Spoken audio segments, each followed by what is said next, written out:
हाँ, मिल गया है sir. Yes, very good evening, all the participants. Just let me share the PPT with you.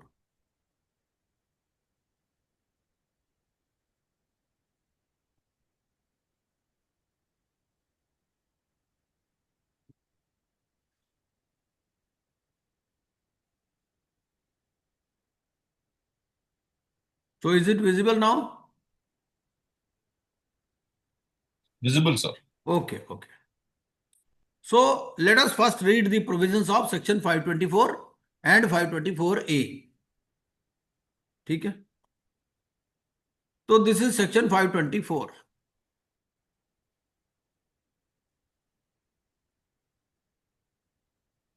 Section 524, what it says, and what is the idea behind inserting this section? Any answers to this? What is the rationale behind introducing this concept of related party? Let me pose a few questions. Number one, can a related party file its claim during CIRP? Yes. Yes. So there is no bar on filing a claim. If it is not genuine, the RP or IRP may reject it and then he will approach the adjudicating authority. Second question, whether a related party can be included in the committee of creditors? No. Whether a related party who is an operational creditor, whether he can be included in the COC if there are no financial creditors? Because there is a concept in constitution of the committee of creditors that in case there are no unrelated financial parties, there are no unrelated financial creditors, then 80 largest operational creditors in terms of value plus one representative of workmen and one representative of employee will constitute the committee of creditors. This you all know. Now my question is, one of the operational creditors is a related party. So whether he will be included in those 18 or not? This is my question. No, I No, sir. Right. Very correct. Yeah. So he will also not be included. So the concept of related party equally applies to financial creditors as well as to operational creditors. So I was asking question about the rationale. So what is the rationale behind including this concept? Why we study this concept of related party? What is the rationale? There must be some reasoning to include this related party concept. So what is the reasoning? One of the reasons is while constituting the COC, you can take a decision. If it is a related party, whether operational or financial, you don't include it in the committee of creditors. This is one. What others apart from this?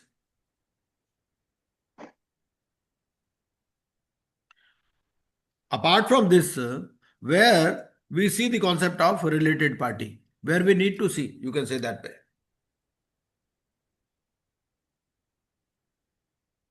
Apart from inclusion or non-inclusion in the COC, what are the various other sections or other provisions of IBC where we need to see whether the party is related or not?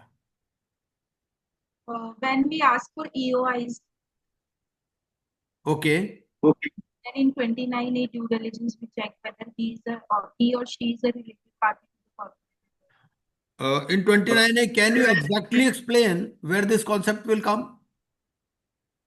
While doing due diligence of a PRA, resolution applicant, proposed resolution applicant, when we are doing due diligence, then we will check whether or not he is a related party to the corporator, or at that time we will check. Okay. And while appointing official, then also do you mean to say check whether or that a related party cannot be a resolution applicant? Are you saying this? Yes. But I disagree with this. Even a related party could be a resolution applicant. There is no bar. But while doing due diligence, we check whether or not he is a related party. That means it's a dispute. No. We are checking whether he is eligible under 29A or not. We are checking the related party part also. But Section 28 itself allows transactions with related parties even during CIRP. Another related question, whether during CIRP you can undertake related party transactions. The answer is yes. Section 28 specifically allows this. The only point here is that you have to obtain prior approval of the COC. So you can undertake related party transactions also. There is no bar. Regarding ineligibility, you have to see the provisions of Section 29A. Another related question, whether promoter or ex-promoter can be a resolution applicant. In case of MSME, they can be resolution applicant. Right. In case of MSME, rather there is some preference. Like in case of pre-pack, they Yep. give preference to the existing corporate debtor who has incurred a default also. But in case of normal CIRP, as per the provisions of 29AC, we have to see whether the promoter or the person who is in control of the CD, whether there is any NPA. If there is an NPA, then there are issues. But if there is no NPA, then there is no issue, no problem. Okay. So now Section 5, subsection 24. And what is the case on related parties which is in our syllabus? Any case which is in our syllabus on related party?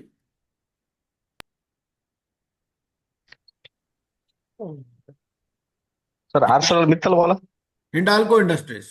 Again Hindalco industries का case पढ़िएगा, ये जो PPT मैंने दिया है आपको इसमें भी इंक्लूड किया है। And I have included some of the case laws which although they are not in our syllabus, but I have given you one PPT on resolution plan also. वो भी दिया ना मैंने आपको ग्रुप में, हाँ सर, है? हाँ सर, ये है। हाँ, वो रेजोल्यूशन प्लान में भी जो केसेस है, there are 6-7 cases. So I have included those citations also in this PPT. So those cases also you can go through on your own. Summary उसमें दिया हुआ है, बाकी ये है कि डिटेल में you can go through on Google. उससे क्या होगा कि suppose there is some case study which comes on section 25-24, so then you will be able to answer it. Okay, so section 524, what it says, related party in relation to a corporate debtor means, this is the entire list. Now the first question comes, how to remember this entire list? So what I have done is I have given you some illustrations. In order to, there are two sections basically, 524 and 524 capital A. 524 is in relation to the CD and 524 is in relation to the individual. So in order to be, let us first cover section 524. So in order to be covered under section 524, the first condition is that there has to be a corporate person on at least one side. If there are non-corporate persons on both sides, then the relationship shall not be covered under section 524. Because 524 starts with this word, related party in relation to a corporate debtor. So the relationship we are seeing with the corporate debtor. This is important. And once we are sure that there is a corporate person on at least one side, we have to ensure that either party is able to control or influence the business decisions. That is the basic rationale. So if you are able to control or influence the business decisions, they could be by virtue of relationship. If you are a relative, then you may exert some influence. If you are having a specified shareholding, then there may be chances of influence, ownership, control, decision-making ability, etc., etc. So these are the basic things on which this section 524 is based. So A, B and C. A, B and C are relatively simpler relationships. So let us see sub-clauses A, B and C by way of illustrations. Now what A says, 524A, a director or partner of the corporate debtor. Because you see, this corporate debtor is a legal entity, but it is not a human being. So director, and you will be able to exert through some person only, basically through some decision making mechanism, and that decision making machinery will also be run by the individuals who are behind that organization. So this is the basic thing you have to remember. A director or partner of the corporate debtor, or a relative of director of the or partner of the corporate debtor. Because corporate debtor, we all know, it includes both company and LLP. So the word director is used in relation to the company and partner is used in relation to the LLP. So director or partner of the corporate debtor or relative of director or partner. Director or partner is a fact. So whether you are a director or you are a partner, either yes or no. There cannot be in between. And this relationship has to be seen at the point of time you are making that particular decision. Suppose you are taking a decision today, so then he might be a director in the past. He might be a director 2 years ago, but that is not relevant. What is relevant is whether he is a director now or whether he is a partner now or not. So director or partner or relative of director or partner. So I have given examples also. Like suppose XYZ Private Limited is a CD. Now this CD is into CIRP. Now the director of XYZ Private Limited, he will be considered a related party. Now some people may ask whether whole time director or executive director is not a director. Basically it is a designation given. So directors are those whose names have been placed on the MCA portal. Those who are having DIN and those who are the directors. They may be whole time director, managing director, even independent directors. They are also directors.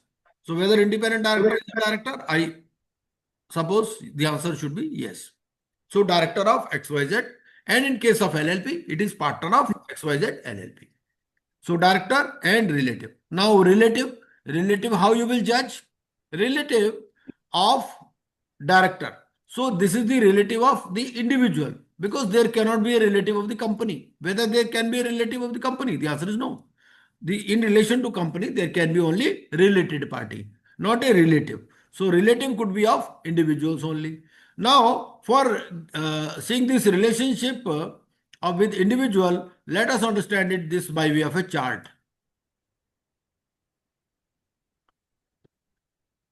So this is the chart. I hope it is visible on your screen. Is it visible? Just a minute. Is this chart visible? Yes, sir. Visible है ना? हाँ. तो देखिए, in the center is the relative. This chart has been prepared by a student only. 524A. तो इसमें relative कौन है? Relative में पहले तो हस्बैंड एंड वाइफ. ठीक है, दोनों रिलेटिव हो गए. इधर हो गया लेफ्ट साइड में, देखिए ब्रदर और सिस्टर. ब्रदर और सिस्टर के साथ +1 लिखा है, मतलब ब्रदर का स्पाउस और सिस्टर का हस्बैंड. क्लियर हो गया है ना? अगर मैरिड है. अनमैरिड है तो सिंपल है, कोई दिक्कत नहीं. और उनका फिर ब्रदर का सन और डॉटर. ठीक है, नीचे जाए SD लिखा है, तो सन और डॉटर, और सन की वाइफ हो गई और डॉटर का हस्बैंड हो गया. क्लियर है? और सिस्टर है जैसे, तो सिस्टर के केस में भी सिस्टर का भी सन और डॉटर. तो अगर सन है तो सन की वाइफ, और डॉटर है तो डॉटर का हस्बैंड. ये यहां तक समझ में आ गया बिल्कुल. अब इधर चलिए भाई, आपको रिलेशनशिप में कैसे जाना है? आपको या तो नीचे जाओगे या ऊपर जाओगे या साइडवेज जाओगे. साइडवेज में क्या है? ब्रदर और सिस्टर आएंगे, है ना? ऊपर जाओगे आपके मदर फादर वगैरह आएंगे. नीचे जाओगे तो सन डॉटर आएंगे. नाउ अभी आपको क्या देखना है? सन और डॉटर. मान लीजिए you are seeing relationship with Mister X who is a director. अब एक्स का जो सन है वो भी रिलेटिव है, सन की वाइफ है वो भी रिलेटिव है, डॉटर +1, तो डॉटर भी और डॉटर का हस्बैंड भी. अब सन के नीचे सन का सन, मतलब ग्रैंड सन हो गया. ठीक है, और ग्रैंड सन के नीचे फिर ग्रेट ग्रैंड सन और ग्रेट ग्रैंड डॉटर. ठीक है, तो ये 3 पीढ़ियां आ गई यहां पर. क्लियर है? नीचे सन, फिर उसका सन, फिर उसका सन और डॉटर. ठीक है, अब आप पूछोगे कि भाई ब्रदर का सन और डॉटर तो इंक्लूडेड है. अब ब्रदर का मान लीजिए क्या फादर इन लॉ इंक्लूडेड है? आप इस चार्ट को देख के बताइए, क्या ब्रदर का फादर इन लॉ इंक्लूडेड है? आपके ब्रदर है, उनका फादर इन लॉ इंक्लूडेड है? द आंसर इज नो, है ना? ये तो ये चार्ट पूरा क्लियर है. अब चलते हैं ऊपर. ऊपर में आता क्या? फादर और मदर, ठीक है। अब फादर हो गया, अब फादर का ब्रदर और सिस्टर भी कवर्ड है, ठीक है, और सिस्टर का हस्बैंड भी कवर्ड है। इधर मदर है, मदर का भी सिस्टर और ब्रदर कवर्ड है, और मदर की सिस्टर का हस्बैंड और ब्रदर की वाइफ भी कवर्ड है, ठीक है। अब मदर के फादर और मदर भी कवर्ड है, मतलब ग्रेट ग्रैंडफादर, है ना। ये मदर हो गई ना, और ये हो गया आपका मदर का फादर। तो मदर का फादर आपका क्या हो गया, ग्रैंडफादर हो गया, है ना। मैटरनल ग्रैंडफादर कह लो, एक को पैटर्नल ग्रैंडफादर कह लो, दादा नाना जिसको कहते हैं हम, ठीक है। तो मदर का फादर और मदर कवर्ड है, और इसी तरह से फादर की भी मदर और फादर कवर्ड है। उसके ऊपर नहीं जा रहा है ये, बस इतना ही, है ना। तो ये पूरा चार्ट है, ये पूरा चार्ट किसको समझ में आ गया, किसको समझ में नहीं आया, पहले बता दीजिए। हाँ जी, ये चार्ट सबको समझ में आ गया, Yes, sir. है ना। ये मैंने आपको शेयर किया हुआ ऑलरेडी। और ये चार्ट था क्या, ये चार्ट ये था, ठीक है। ये जो सारे रिलेशनशिप्स लिखे हैं, ये सारे रिलेशनशिप्स हमने इस चार्ट में कवर कर लिए, ठीक है। चलिए, तो एक ए में कोई दिक्कत नहीं है, डायरेक्टर और पार्टनर, या रिलेटिव ऑफ डायरेक्टर और पार्टनर। रिलेटिव कहां से देख लोगे, उस चार्ट से आप देख लोगे। 2-3 बार आप चार्ट को ध्यान से देखोगे, आपको याद हो जाएगा। कोशिश करिए अपने आप भी चार्ट बनाने की, और सोचने की कि कौन कौन से रिलेशनशिप्स कवर्ड नहीं है, ठीक है। सेकंड, की मैनेजरियल पर्सनल, डायरेक्टर के नीचे कौन आता है। अब देखिए, जैसे जैसे हम नीचे जाते रहेंगे, हाँ, ये इसमें और एक्सपेंशन होता रहेगा। पहले कुछ डायरेक्ट रिलेशनशिप्स आएंगी, फिर बाद में इनडायरेक्ट आएंगे। तो पहले तो डायरेक्टर हो गया, उसका रिलेटिव हो गया। सेकंड क्या है, की managerial personal of the CD और रिलेटिव ऑफ केएमपी, ठीक है। केएमपी कौन है, केएमपी भी डिफाइंड है आपका कंपनीज एक्ट में, है ना। केएमपी हो गया, और केएमपी का रिलेटिव। नाउ थर्ड, अब देखो ये चार्ट लंबा होता जाएगा आपका। लिमिटेड लाइबिलिटी पार्टनरशिप और partnership firm in which director, partner और manager of the corporate debtor और is relative is a partner, ठीक है। मतलब अब ये एक डायरेक्टर है XYZ का। अब ये मान लो, ये जो डायरेक्टर है, ये किसी LLP में भी डायरेक्टर है या पार्टनर है ना। तो वो वो दोनों कंपनियां आपके XYZ और ये जो डायरेक्टर है, ये रिलेटेड पार्टी हो जाएगी। और ऐसी तरह से पार्टनरशिप फर्म हो सकती है, जिसमें ये डायरेक्टर जो पार्टनर है, तो वो जो पार्टनरशिप फर्म है और जो XYZ है, दोनों रिलेटेड पार्टी हो जाएंगे, ठीक है। तो ये सारी रिलेशनशिप्स है, डायरेक्टर और पार्टनर या मैनेजर, फिर रिलेटिव ऑफ डायरेक्टर या relative of partner, relative of manager, relative of manager of private limited and relative of manager of LLP, ठीक है। तो ये सारे मैंने एग्जांपल से समझा दिए। तो नाउ डी एंड डी में क्या है, this is based on share holding. तो here the director along with his relatives holds more than 2%। देखिए, दो बातें हैं। पहली बात, suppose a person is holding 5% share capital, so whether he will become a related party, a person Mr. X is holding 5% share capital of XYZ Limited, so whether he will become a related party, the answer is no. He has to be a director, and then he has to hold more than 2%. Simply by holding shares you will not become a related party unless वो आप एक certain threshold cross करते हो, associate या holding subsidiary वाला, ठीक है। 2-4% से आप रिलेटेड पार्टी नहीं बनोगे unless you are a director. आप डायरेक्टर हो and you are holding along with your relatives more than 2%। 2-3 बातें। नंबर 1, दोनों दोनों चीजें होनी चाहिए, डायरेक्टर भी होना चाहिए और होल्डिंग भी होनी चाहिए। होल्डिंग कितनी है, मोर देन 2%। क्या whether exactly 2% is covered, the answer is no, ठीक है। अब इसमें एक में पेड अप कैपिटल लिखा है और एक में शेयर कैपिटल लिखा है। ठीक है। डी, डी में क्या है? D covers cases in which share holding of the director along with his relatives is more than 2% of the share capital.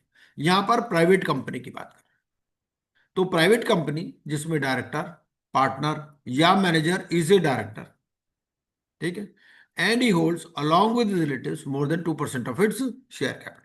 ये मैंने इलस्ट्रेशन इसकी सारी दे रखी हैं, आप देख सकते। डी और ई में क्या है? ई में पब्लिक कंपनी। तो पब्लिक कंपनी में इसने वर्ड यूज किया पेड अप शेयर कैपिटल और प्राइवेट में यूज किया शेयर कैपिटल। कोई ज्यादा फर्क नहीं है। होता क्या नॉर्मली इसमें 100% पेड अप कैपिटल होती है, ऐसा अज्यूम करके चल रहा है, और पब्लिक कंपनी में वो पेड अप शेयर कैपिटल का परसेंटेज लेता है। ठीक है, इतना ही फर्क है बस। नाउ एफ, एफ क्लॉज क्या है? Any body corporate whose board of directors, managing director और manager in the ordinary course of business. अब यहां पर क्या है? Body corporate. पहली बार वर्ड यहां पर बॉडी कॉर्पोरेट आया। अभी तक क्या हो रहा था? प्राइवेट लिमिटेड, लिमिटेड, है ना, पार्टनरशिप, एलएलपी, ये सब बातें। अब यहां बॉडी कॉर्पोरेट आ गया। एक ऐसी बॉडी कॉर्पोरेट है whose board of directors, managing director और manager in the ordinary course of business. दूसरा वर्ड क्या हो गया? Ordinary course of business acts on the advice, directions or instructions of a director, partner और manager of the corporate debtor. तो इसमें related party कौन हो जाएगी? वो बॉडी कॉर्पोरेट और ये कॉर्पोरेट डेटर। तो यहां पर क्या यूज किया गया? Body corporate. और body corporate includes a company incorporated outside India also. ठीक है। सो हियर यहां पर कोई कॉमन डायरेक्टर नहीं है। क्या लिखा है? Acts on the advice, directions और इंस्ट्रक्शंस। डायरेक्टर भी नहीं है, पार्टनर भी नहीं है, शेयर होल्डिंग भी नहीं है। अभी तक के पहले वाले क्लॉजेस में क्या था? हम देखते थे डायरेक्टर है, पार्टनर है, रिलेटिव है, केएमपी है या शेयर होल्डिंग है। अब इनमें से कुछ भी नहीं है ना। दूसरी चीज क्या है? Acting in the ordinary course of business and not under any special circumstances. मान लीजिए प्रोफेशनल कैपेसिटी में कुछ काम हो रहा है तो that is not included here. It could be difficult for RP to prove such a connection. अब बात आती है कि प्रूव कैसे करेंगे इस बात को। अब समटाइम्स से टू कंपनीज, भाई एक फॉरेन कंपनी है और एक इंडियन कंपनी है, वो एक ज्वाइंट प्रेस कॉन्फ्रेंस कर रहे हैं। वो ज्वाइंट प्रेस कॉन्फ्रेंस में कह रहे हैं भाई we will be executing this project, है ना। बहुत सारी यूनिवर्सिटीज के केस में आपने देखा होगा कि यूनिवर्सिटीज भी जो है वो क्या करती हैं? वो कहती है हमारा इसके साथ एफिलिएशन है।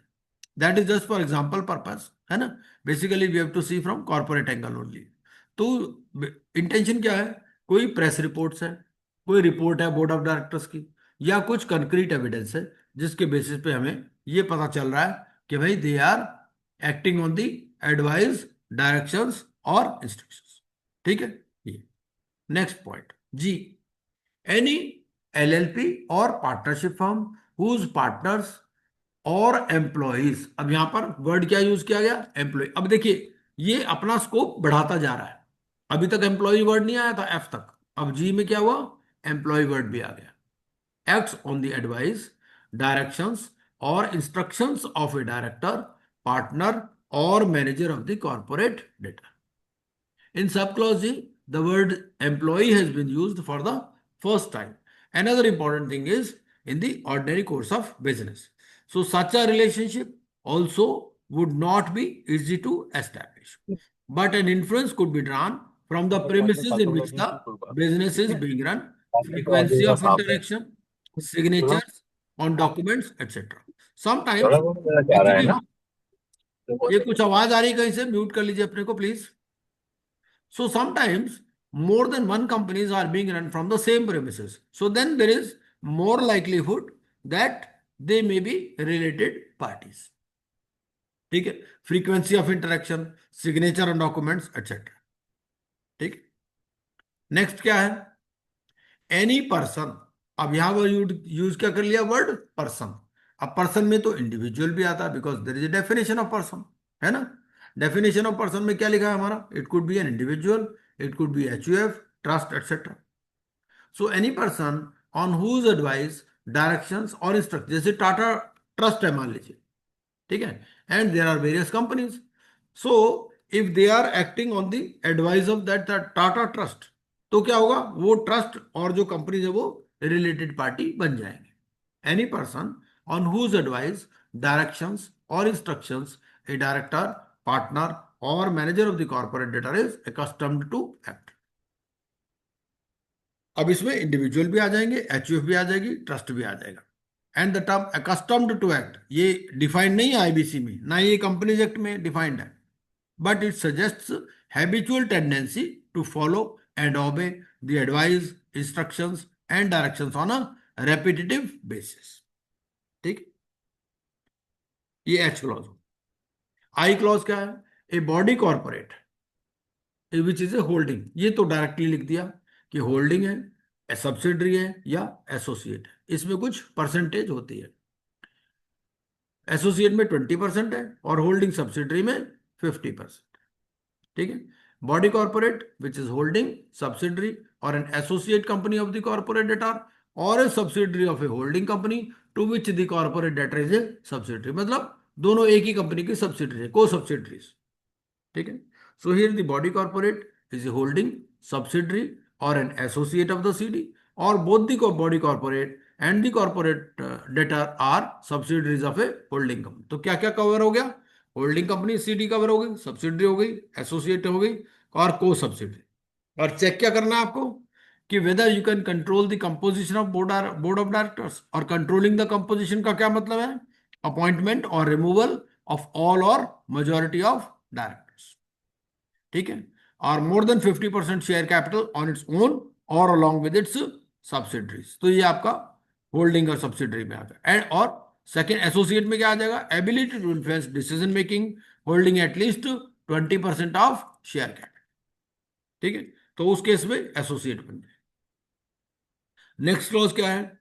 Any person who controls more than 20%. अब यहां पर क्या हो गया? Any person. अब एनी पर्सन मतलब इंडिविजुअल भी हो सकता है, एचयूएफ, ट्रस्ट, कुछ भी हो सकता है ना. For that definition of person is given. So any person who controls more than 20% of voting rights in the corporate debtor on account of ownership और वोटिंग एग्रीमेंट. तो जे और के दोनों सिमिलर है. इसमें क्या है? एनी पर्सन इज कंट्रोलिंग, और के में क्या है? Any person in whom the corporate debtor controls. ठीक है. तो J and K are similar. In subclause J, any person is controlling, whereas in subclause K, the CD is controlling. और कौन कंट्रोल कर रहा है? Any person. A control, it could be direct or indirect. Control क्या करना है? Voting rights.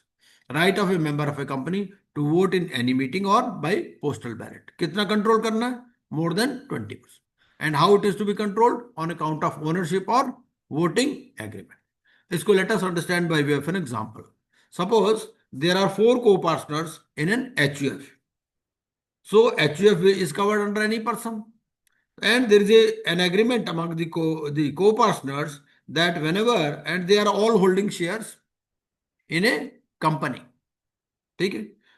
Co-partner in individual capacity, but they have entered into an agreement. There is an MOU amongst them that okay, whenever they want to vote on a particular resolution, so they will vote in a particular manner. ठीक है. They will all go either against or for that resolution. Suppose each is individually holding 6%.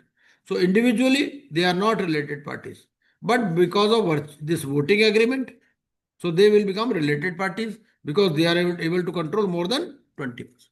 ठीक है. Example clear है ये? Next, any person in whom the corporate debtor controls. अब यहां पर क्या हो रहा है? कॉर्पोरेट डेटर कंट्रोल कर रहा है मोर देन 20%. तो who is controlling? CD. Control could be direct और इनडायरेक्ट. कंट्रोल क्या करना है? Voting rights. Who could be controlled? Anyone where decisions are taken by way of voting. For example karta of HUF. How much is to be controlled? More than 20%. And how it is to be controlled? On account of ownership और voting agreement. ठीक. L, any person who can control the composition of the board of directors or corresponding governing body of the corporate debtor. क्या word लिखा? Who can control. Controls ने लिखा, can control. Can control का मतलब क्या है? Stress is on the ability to control. Use of the word can. Actually, such ability may or may not be exercised. तो who is controlling? Any person. What is being controlled? Composition of the board of directors or corresponding governing body of the city. How composition of body could be controlled? Ability to appoint or remove majority of the directors. And what is the difference between board of directors and governing body? In case of company, it is board of directors, and if it is a body corporate other than a company, then it is the governing body. Okay? And stress is on the ability to control. Use of the word can. Actually, such ability may or may not be. Okay? M. Any person who is associated with the corporate debtor on account of participation in policy making processes of the corporate debtor. क्या लिखा है? Participation. Decision making नहीं लिखा. So if there is a say committee, policy making committee, policy formulation committee, so any person of that committee will be deemed to be a related party of the corporate debtor. Second, having more than two directors in common between the corporate debtor and such person. एक तरफ corporate debtor है और दूसरी तरफ दूसरा कोई आदमी है और उसमें more than two directors common है, तो फिर भी क्या होगा? Related party. Interchange of managerial personnel between the corporate debtor and such person. मतलब तुम मेरे यहां बन जाओ, मैं तुम्हारे यहां बन जाता हूं, तो ये इंटरचेंज है, तो इस केस में भी related party. Last is provision of essential technical information to और फ्रॉम द कॉर्पोरेट डेटर. कोई ट्रांसफर ऑफ टेक्नोलॉजी एग्रीमेंट है ना, provision of essential technical services है, तो उस केस में suppose you are running a footwear plant in India and you are importing technology से from China, है ना, तो उस केस में क्या होगा? That company which is providing the essential technical information, so and your company will become related parties. ठीक है, ये बहुत सारे एग्जांपल्स हैं. हाँ जी, तो बोलिए. अभी जो स्लाइड में पॉइंट नंबर 2 था कि अगर दो common having more than two directors in common between the CT and such person, तो हाँ. अगर कोई कंपनी है जिसमें सिर्फ एक ही डायरेक्टर कॉमन है तो वो कंपनी के रिलेटेड पार्टी नहीं कहलाएगी. क्या कह रहे हो आप? आवाज थोड़ी सी ब्रेक हो रही है आपकी, क्या कह रहे हो आप? सर अगर दो कंपनीज में एक कॉमन डायरेक्टर है तो क्या वो दोनों कंपनीज रिलेटेड नहीं होंगी? देखिए ऐसा है, इस वाले में नहीं होगी, लेकिन आप शुरू में देख लो, इस वाले में तो कवर नहीं होगी. हमें क्या है, क्लॉज वाइज देखना है ना. Now I.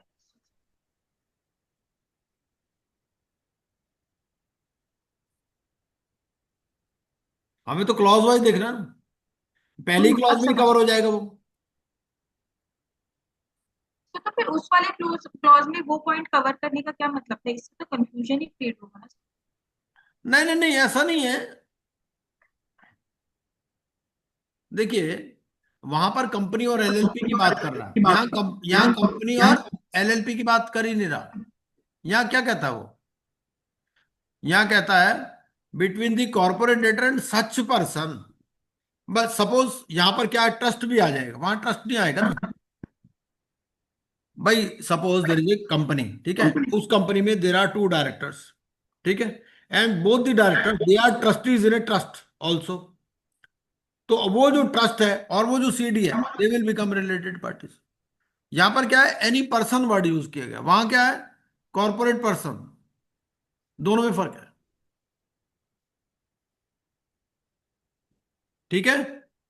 हाँ. तो दीज आर दी इलस्ट्रेशंस, एक बार आप देख लीजिएगा इसको.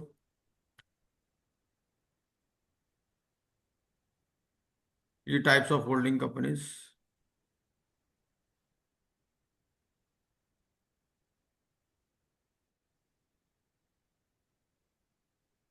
ये चार्ट है. एक तो इस चार्ट को आपको याद कर लेना है.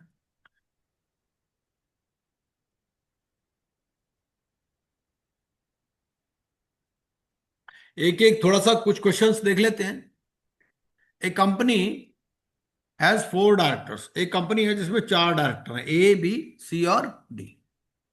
अब ए जो है एक पार्टनर भी है एक फर्म में, आर एस सन्स में, ठीक है, और एक एलएलपी, आर के एलएलपी में भी ये पार्टनर है. ठीक है, हो सकता है, कोई दिक्कत थोड़ी है. अब now A along with his brothers holds 3000 shares in XYZ Private Limited and A is a director in XYZ Private Limited, which has share capital of rupees 10 lakhs divided into 1 lakh shares of rupees 10 each. Shyam and Company holds 20% of voting power in A Company Limited and exercises significant influence over it. ठीक है, ये कुछ आपको instances दे रखे हैं। तो सबसे पहले हम ये देखते हैं कि जो ए है और जो श्याम एंड कंपनी है, क्या ये रिलेटेड पार्टीज हैं? ए और ए मतलब ए इंडिविजुअल जो डायरेक्टर है। अब क्वेश्चन क्या है इसका, ए और श्याम एंड कंपनी क्या रिलेटेड पार्टीज हैं? तो बताइए आप, ए और श्याम एंड कंपनी लिमिटेड क्या रिलेटेड पार्टीज हैं?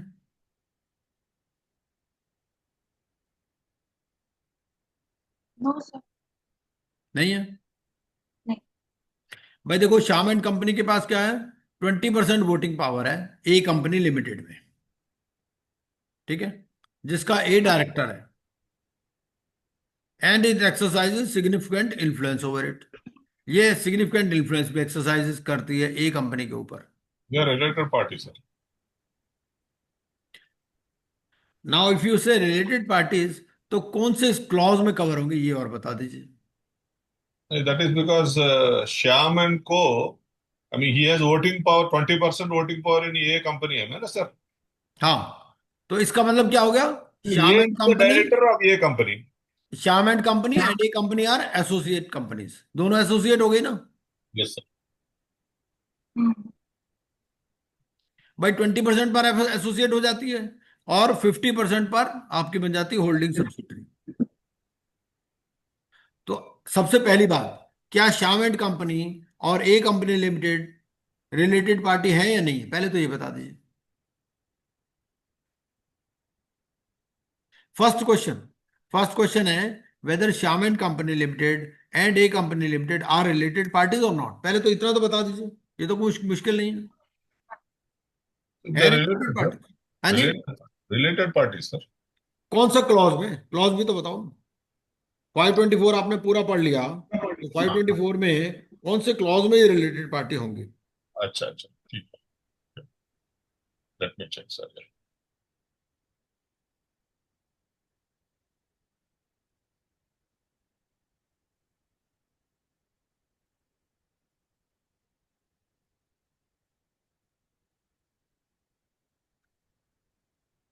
मेरा ख्याल you can cover it in I, I में कवर कर सकते हो आप इसको।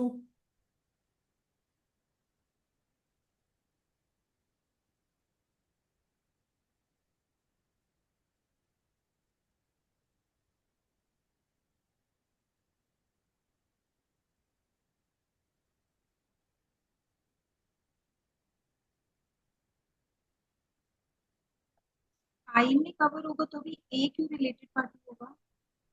नहीं, अब पहले पहले तो ये हो गया ना, पहले तो आई में कवर कर लिया आपने, अब आपने क्या एस्टेब्लिश कर लिया कि आपका A A company limited and Shyam and हाँ। कंपनी लिमिटेड, ठीक है, ये दोनों जो है ये रिलेटेड पार्टी हो गई। यहां तक तो हम पहुंच गए, ठीक है।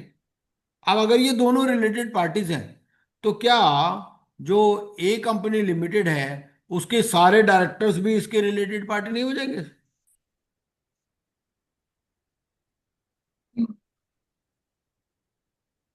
भाई अगर हम ये कह देते हैं कि ए कंपनी लिमिटेड और Shyam and company limited are related parties, तो उनके जो डायरेक्टर्स हैं वो क्या रिलेटेड पार्टी में नहीं आ जाएंगे? My question is this.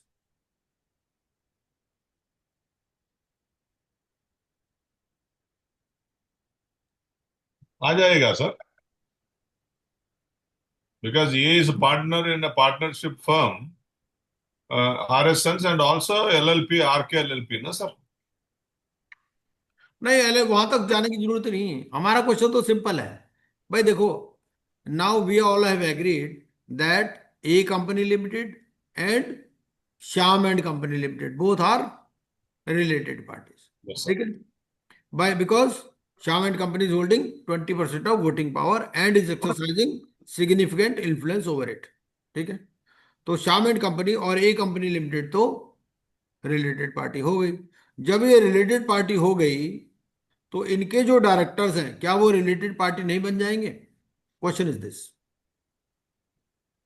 और बनेंगे बन तो कौन जाएंगे। सी क्लॉज? हाँ, कौन सी क्लोज ए clause में है? सर, क्लोज ए।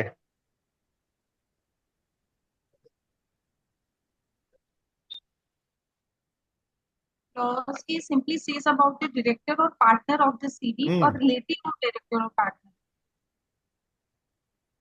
यहाँ तो कवर नहीं होगा।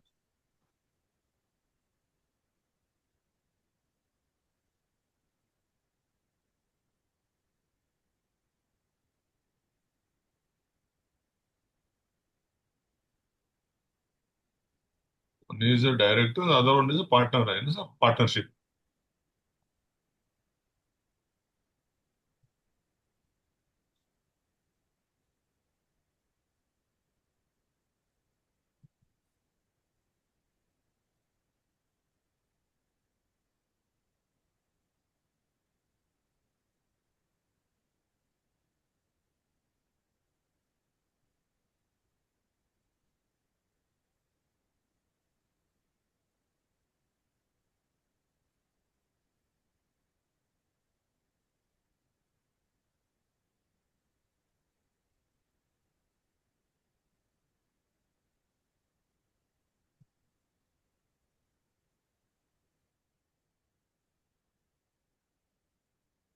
हमें इसका आंसर शायद 524A में मिल सकता है।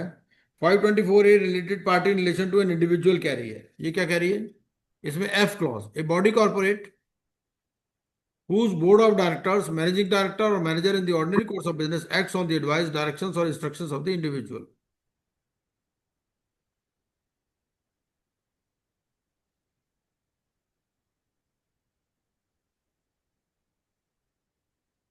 सेकंड क्वेश्चन देखते हैं, वेदर ए एंड आर के एलएलपी आर रिलेटेड पार्टीज। ये तो सिंपल है, क्योंकि ए क्या है? ये ए पार्टनर भी है किसमें? एलएलपी में, आर के एलएलपी में। तो ए और आर आर के एलएलपी तो रिलेटेड पार्टी हो गई, इसमें कोई डाउट नहीं है ना। सेकंड क्वेश्चन तो सिंपल है। थर्ड है, whether A company limited and Shyam and company limited are related parties. ये भी रिलेटेड पार्टीज है। क्यों? क्योंकि 20% वोटिंग पावर है and it is exercises significant influence over it. Significant influence means ability to control the composition of the board of directors.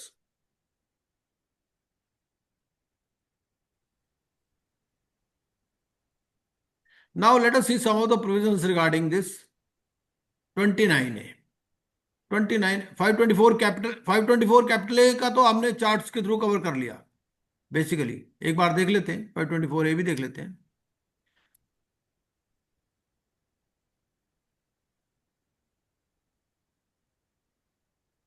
तो उसका क्या conclude हुआ? वो डायरेक्टर रिलेटेड पार्टी है या नहीं? बिल्कुल है, रिलेटेड पार्टीज। हाँ हाँ, बिल्कुल रिलेटेड पार्टीज।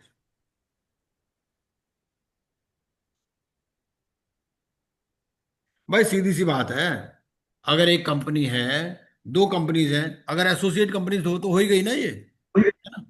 अगर एसोसिएट कंपनीज हो गई, रिलेटेड पार्टी है ही, तो जब वो रिलेटेड पार्टी है तो उनके डायरेक्टर भी related party.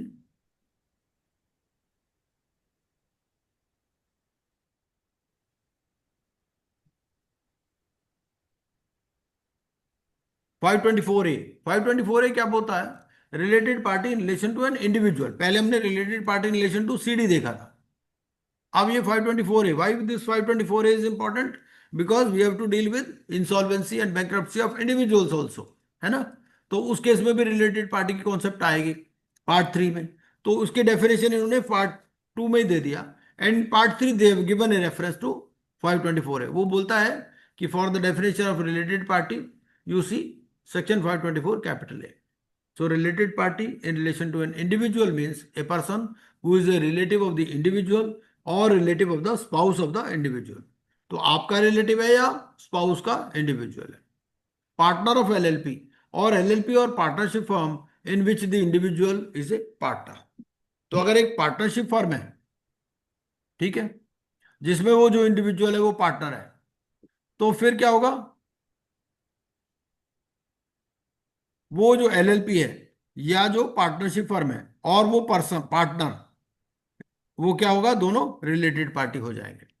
A person who is a trustee of a trust, एक तरफ ट्रस्ट है, दूसरी तरफ पर्सन है, in which the beneficiaries of the trust include the individual. एक ट्रस्ट बनाया जिसमें हमने एक इंडिविजुअल को बेनिफिशियरी बना दिया. और the terms of the trust confer a power on the trustee which may be exercised for the benefit of the individual. ठीक है, तो उस केस में that trust and that individual are related parties. A private company in which the individual is a director and holds along with his relatives more than 2% of its share capital. ठीक है, तो private company जिसमें जो individual है वो director है और and he is holding along with relatives more than 2% of its share capital, तो फिर वो प्राइवेट कंपनी और वो जो इंडिविजुअल है they are related parties. A public company in which the individual is a director and holds along with relatives more than 2% of its share capital. ठीक है, अब आप कहोगे यहां जो ये डी क्लॉज है और 524 में भी एक सिमिलर क्लॉज थी. 524 में कौन सी क्लॉज थी? 524 में आपकी क्लॉज वहां भी 524 में भी डी है. अब यहां पर क्या है, यहां वर्ड यूज किया गया इंडिविजुअल और वहां क्या यूज किया गया? डायरेक्टर, पार्टनर और manager.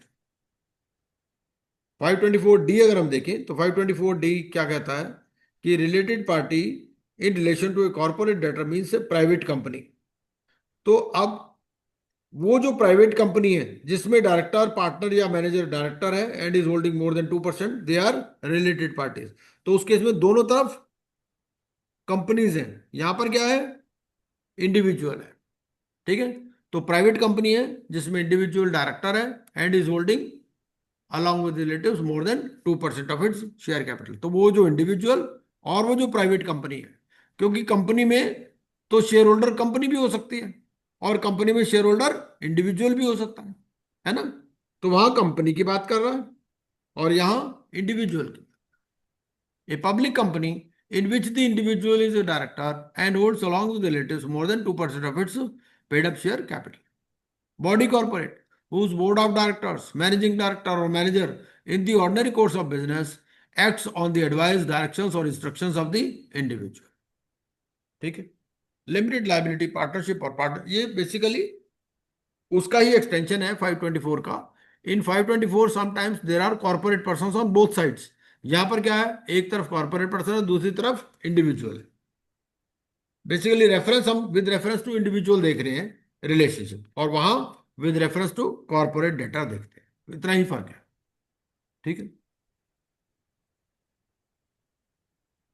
relative with reference to any person means anyone who is related to another in the following manner. members of HUF और ये सारे फिर relationships. ठीक है, इसके लिए हमने चार्ट आपको पहले ही दिखा दिया.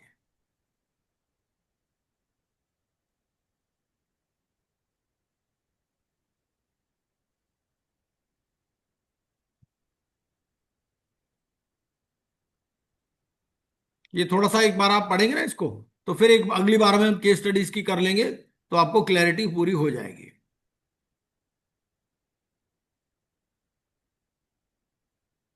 थोड़ा एक बार आप पढ़ लेंगे इसको आराम से तो ज्यादा आपको क्लैरिटी हो जाएगी.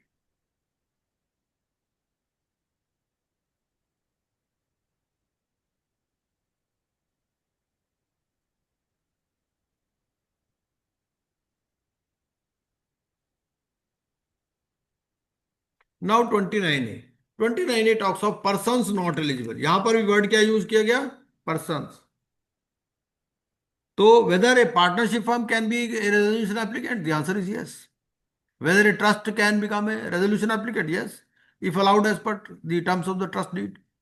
है ना, HUF हो, पार्टनरशिप फर्म हो, ट्रस्ट हो, कुछ भी हो, they can become resolution applicant. कोई दिक्कत नहीं है. तो 29A talks of persons not eligible to be resolution applicant. A person shall not be eligible to submit a resolution plan if such person or any other person acting jointly or in concert. अब बात आ जाती है कि ये word jointly और in concert कहाँ explained है. ये वर्ड jointly और in concert एक्सप्लेन्ड है आपका substantial acquisition and take over code regulations में, जो सेबी रेगुलेशंस है. वहां पर वर्ड यूज किया गया persons acting with A common intention. ठीक है, is an undischarged insolvent. An undischarged insolvent क्या है? A person against whom insolvency proceedings have started but discharge order has not yet been issued. Second is a willful defaulter in accordance with the guidelines of Reserve Bank of India at the time of submission of the resolution plan. ठीक है, ये eligibility कब देखनी है? At the time of submission of the resolution plan. अब यहां पर हम रिलेटेड पार्टी की कॉन्सेप्ट को भी दोबारा से थोड़ा एक्सप्लोर करने की कोशिश करेंगे 29A में। ठीक है, क्योंकि बहुत सारे लोगों को ये व्यू है कि जो प्रोमोटर हैं they can not become resolution applicant. ऐसा नहीं है। कौन सी सिचुएशन होगी जिसमें प्रोमोटर रेजोल्यूशन एप्लीकेंट नहीं बन पाएगा? कुछ यहां पर 29A में दे दिया। At the time of submission of the resolution plan has an account or an account of a corporate debtor under the management or control of such person। तो जो प्रमोटर होगा तो सीडी तो नेचुरली उसके control में ही होगा, है ना। तो अगर जो प्रमोटर है, जो रेजोल्यूशन एप्लीकेंट बनना चाह रहा है, अगर उसका अकाउंट एनपीए है तो उस केस में he will not be able to become the resolution applicant. ठीक है, rather in certain situations the existing promoters are encouraged to become resolution applicant, particularly in case of MSMEs, है ना, section 240 capital A especially। तो at the time of submission of the resolution plan has an account or an account of a corporate debtor under the management or control of such person or of whom such person is promoter classified as NPA। तो ये account क्या होना चाहिए? It should be classified as NPA as per RBI guidelines। ठीक है, or the guidelines of a financial sector regulator issued under any other law for the time being in force, and at least a period of 1 year has lapsed from the date of such classification till the date of commencement of the CIRP of the corporate debtor। ठीक है, और 1 साल हो गया। कब से 1 साल हो गया? Till the date of commencement of the CIRP। तो जब से कमेंसमेंट हुई है तब से 1 साल हो गया। 1 साल से एनपीए अकाउंट पड़ा हुआ है, इसने कुछ एक्शन नहीं लिया। इसका मतलब ये बंदा रेजोल्यूशन एप्लीकेंट नहीं बन सकता। Provided that the person shall be eligible to submit resolution. अब फिर भी अगर बनना चाहता है तो क्या करो? सारी पेमेंट कर दो। Makes payment of all overdue amounts with interest thereon and charges relating to non performing asset account before submission of resolution plan. इसका मतलब रेजोल्यूशन प्लान सबमिट करने से पहले जितने भी ओवरड्यू अमाउंट्स हैं आपके, with interest and charges, interest भी और चार्जेस भी सारे आप पेमेंट कर दो, तो आप रेजोल्यूशन एप्लीकेंट बन सकते। Provided further that nothing in this clause shall apply to a resolution applicant where such applicant is a financial entity and is not a related party to the corporate debtor। ठीक है, अगर ये financial entity है जो applicant है, resolution applicant है, and is not related to the corporate debtor, तो फिर उस केस में ये अप्लाई नहीं होगा। ठीक है, और फाइनेंशियल एंटिटी क्या है? फाइनेंशियल एंटिटी की भी डेफिनेशन आपको दे रखी है। For the purpose of this proviso the expression related party shall not include a financial entity regulated by a financial sector regulator. देखिए, जो बैंक्स वगैरह हैं, may be they are holding more than 2% of, bank के पास भी बहुत सारी कंपनियों के शेयर्स होते हैं, है ना। तो क्या बैंक में रिलेटेड पार्टी बन जाएगा? उनको स्पेशल एक्सक्लूजन दिया गया है ना। Shell not include a financial entity, क्योंकि उनका रेगुलेटेड है by RBI, regulated by a financial sector regulator if it is a financial creditor of the corporate debtor and is a related party of the corporate debtor solely on account of conversion or substitution of debt into equity shares or instruments convertible into equity shares or on completion of such transactions as may be prescribed prior to the insolvency commencement date। मतलब क्या? एक company है, एक banker है, banker के पास कुछ convertible debentures है, those debentures were converted into equity, या डेट था, डेट को इक्विटी में कन्वर्ट कर दिया। तो उस केस में ये कब हुआ? Prior to the insolvency commencement date. तो उस केस में वो जो फाइनेंशियल एंटिटी है वो रिलेटेड पार्टी नहीं बनेगी। ठीक है, रिलेटेड पार्टी में हमने क्या पढ़ा? कॉन्सेप्ट है ना, 2%, 20%, 50%, वो सब चीजें यहां अप्लाई नहीं होंगी। अगर ये सब कब हुआ? Prior to the insolvency commencement date. क्योंकि आपने पढ़ा होगा कि in SARFAESI sometimes when a party is not able to repay the loan, तो क्या करते हैं? जो एसेट रिकंस्ट्रक्शन कंपनीज है, they take over that company, है ना। Taking over the company means acquiring their share capital. तो वो जो शेयर कैपिटल एक्वायर कर ली, तो उस कंपनी की अगर शेयर कैपिटल एक्वायर कर ली तो क्या उस कंपनी की रिलेटेड पार्टी आप बन जाओगे? The answer is no. मतलब ये है यहाँ पर, ठीक है। For the purpose of this clause, where a resolution applicant has an account or an account of a corporate debtor under the management or control of such person, or of whom such person is promoter classified as NPA, and such account was acquired pursuant to a prior resolution plan approved under this code. मतलब क्या कि जो resolution applicant है उसके पास एक account है जो कि एनपीए है, लेकिन ये जो रेजोल्यूशन एप्लीकेंट है इसने क्या किया, पहले भी एक कंपनी एक्वायर की थी। Whenever you acquire any company, what you acquire? You acquire the assets and liabilities. Suppose that company is having some NPA accounts, तो आपके पास वो आपके एनपीए अकाउंट्स बन गए ना, है ना। तो जब आपके एनपीए अकाउंट्स बन गए तो उसके लिए एनपीए का पीरियड क्या 1 ईयर रहेगा? The answer is no. यहाँ पर 3 इयर्स रहेगा, ठीक है। और 3 इयर्स कब से काउंट होंगे? From the date of approval of such resolution plan. जैसे मैं एग्जांपल देता हूं, XYZ limited is a company which is a resolution applicant. ये रेजोल्यूशन एप्लीकेंट बनना चाहती है, ठीक है। अब XYZ लिमिटेड ने कोई कंपनी पहले भी खरीद रखी थी, उसने ABC लिमिटेड पहले खरीदी थी, ठीक है, हो सकता है ना। तो ABC लिमिटेड खरीदी थी, ABC में कुछ एनपीए अकाउंट्स थे। अब वो जो ABC के एनपीए अकाउंट थे, अब वो XYZ के एनपीए अकाउंट बन गए, है ना। तो जब XYZ लिमिटेड, और वो 1 साल से पुराने हैं क्योंकि इंप्लीमेंटेशन में टाइम लगता है ना। तो उसके लिए यहां पर पीरियड कितना हो जाएगा? 3 इयर्स इंस्टेड ऑफ 1 ईयर, ठीक है। क्लियर पॉइंट ये। और फाइनेंशियल एंटिटी क्या है उसकी भी डेफिनेशन इन्होंने दे रखी है। ये फाइनेंशियल एंटिटी की डेफिनेशन है। बेसिकली इसमें क्या आते हैं? Scheduled bank, entity regulated by foreign central bank और securities market regulator, investment vehicle, asset reconstruction company, alternative investment fund, है ना। ये सारी चीजें जो आपकी फाइनेंशियल एंटिटी में आती है, ठीक है। तो before we move to point D, point C में अगर आपको कोई ABC में कोई डाउट हो तो पूछ सकते हैं, नहीं तो फिर हम डी पर चलते हैं। सी में कोई डाउट है आपको? Sir, yes. ये 1 ईयर का कमेंसमेंट डेट से गिनना है या ये लिखा है ना, from the date of such class, जब वो एनपीए अकाउंट क्लासिफाई हुआ, एक पर्टिकुलर डेट को अकाउंट, देखिए एनपीए अकाउंट बनता कैसे? आरबीआई की गाइडलाइंस है। आरबीआई की गाइडलाइंस क्या कहती हैं कि भाई अगर 90 डेज हो गए आपका रीपेमेंट ऑफ इंटरेस्ट नहीं आया, रीपेमेंट ऑफ प्रिंसिपल नहीं आया, तो आप उसको एनपीए क्लासिफाई कर दो। ये कहती हैं आरबीआई की गाइडलाइंस, ठीक है ना। तो सर, अब आपका अकाउंट एनपीए क्लासिफाई हो गया और 1 साल हो गया उसको क्लासिफाई हुए। कब से वो 1 साल साल। देना है? टिल द हाँ डेट जी। Of commencement of the CIRP। मतलब ओके आपके पास CIRP कमेंसमेंट डेट तो है ही, डेट ऑफ हाँ जी। एडमिशन ऑफ एप्लीकेशन, उससे आप 1 साल पहले चल लो, है ना। ठीक है सर। अगर 1 साल पहले से, 1 साल से पहले, मतलब ऐसा भी हो सकता है, suppose your commencement date is 18 July 2025, मान लीजिए जैसे आज की डेट है, ठीक है।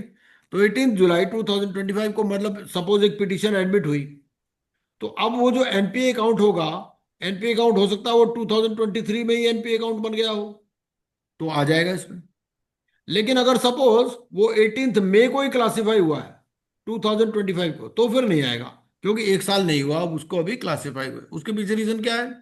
रीजन ये है, कई बार टेक्निकली कुछ हो सकता है कि भाई ठीक है डिफॉल्ट की वजह से हो गया, बाद में वो ठीक हो गया। तो जब 1 साल हो गया उसको, इसका मतलब एनपीए अकाउंट है फिर भी वो ध्यान नहीं दे रहा उस पर, है ना। उसकी ओके इंटेंशन सर। पेमेंट की नहीं है, इंटेंशन देखी गई ना। उसके बाद में भी अगर वो बनना चाहते हैं तो पेमेंट कर दे और आ जाए। सारे जितने भी इंटरेस्ट है, चार्जेस हैं, जो उसकी पेमेंट कर देते हैं, नहीं कमी कम मेरे रेजोल्यूशन एप्लीकेंट। ऐसा नहीं कर सकता कि पेमेंट भी ना करे और रेजोल्यूशन एप्लीकेंट भी बन जाए, ठीक है। ठीक है सर। और एसेट रिकंस्ट्रक्शन कंपनीज में ये पीरियड जो है 3 साल का है। क्योंकि आप एसेट आप जो क्या होता है, जब आप कंपनी को एक्वायर करते हो तो आप उसके एसेट्स और लाइबिलिटीज भी एक्वायर कर लेते हो, है ना। तो अब वो इतनी जल्दी तो ठीक होंगे नहीं जो एनपीए अकाउंट्स आपने खरीद लिए, है ना। उसके लिए उन्होंने 3 साल का पीरियड दे दिया, 1 साल के बजाय। और 3 साल कब से काउंट करने हैं? From the date of approval of such resolution plan. ठीक है, क्लियर है ये बात भी?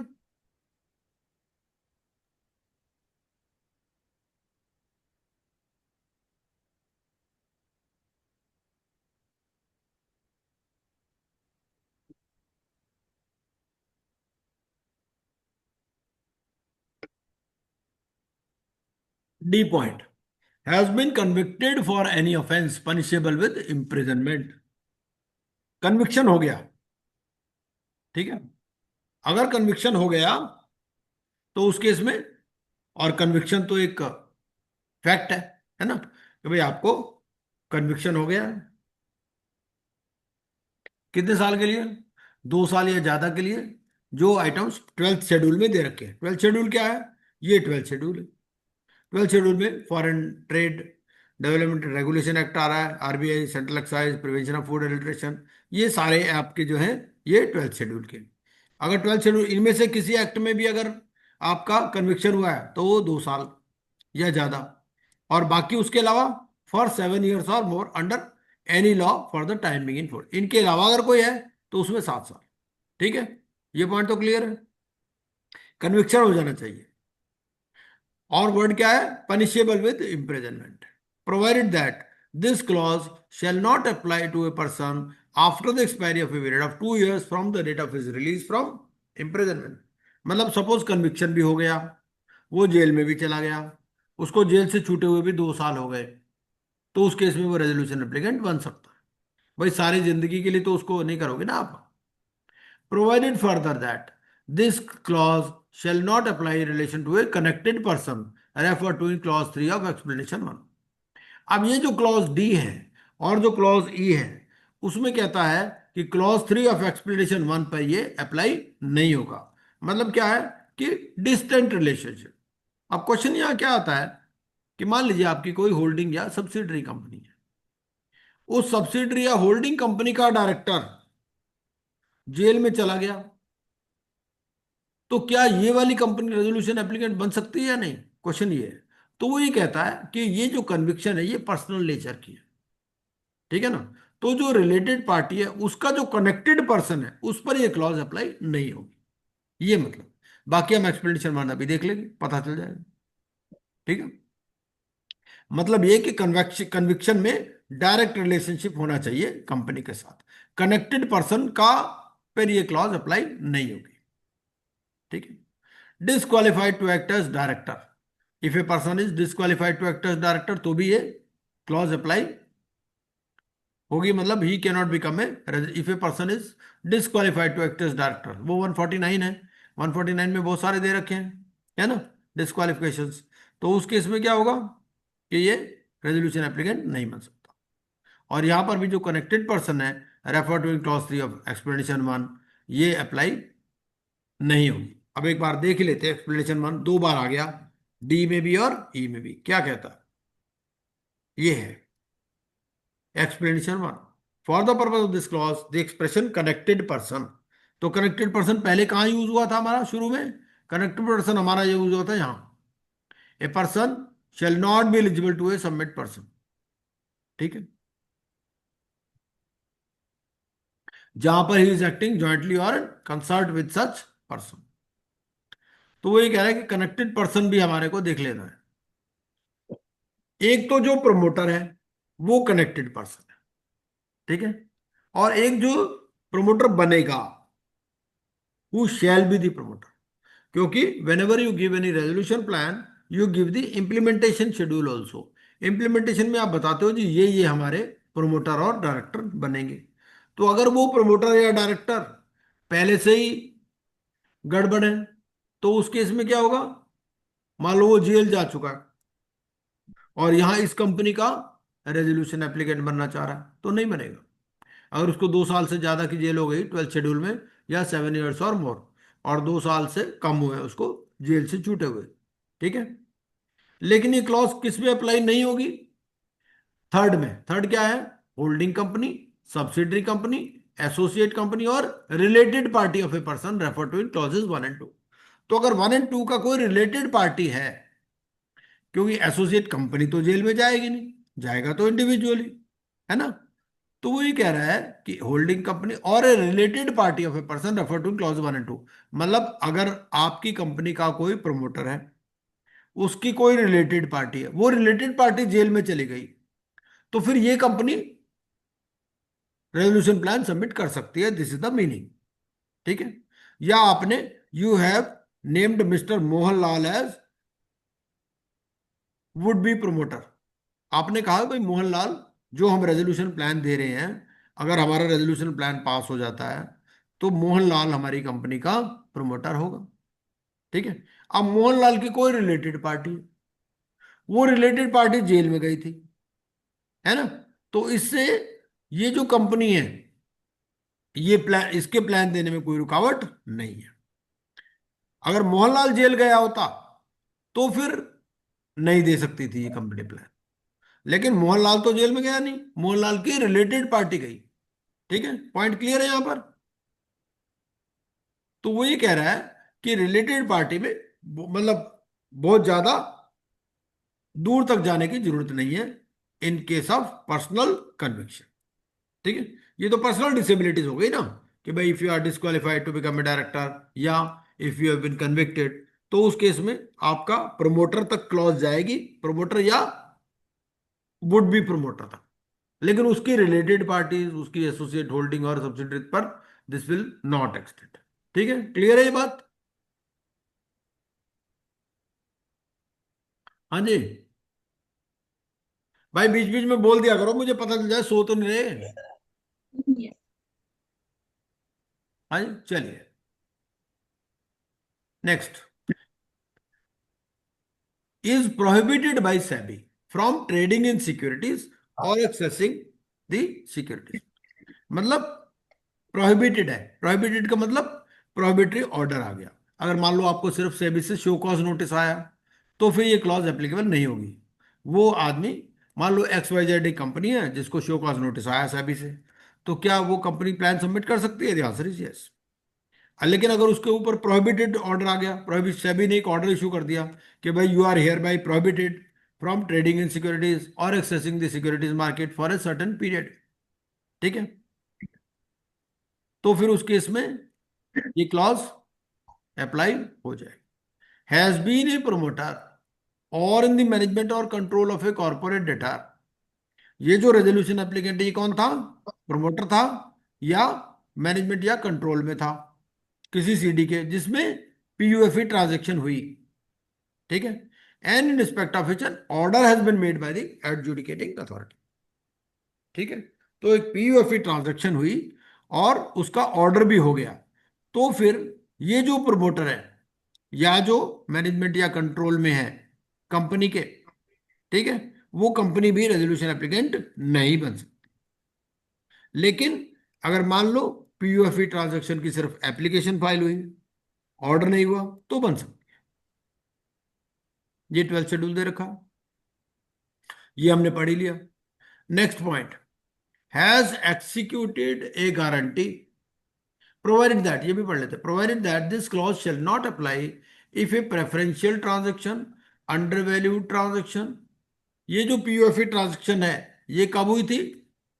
ये हुई थी आपकी prior to the acquisition of CD by the resolution applicant. अब इस जो ये जो रेजोल्यूशन एप्लीकेंट है, इसने कोई कंपनी पहले खरीदी थी, उस कंपनी में पीयूएफई ट्रांजैक्शन हुई थी, लेकिन इसका उसमें कोई रोल नहीं था, ठीक है? So he has not otherwise contributed या he was not a party.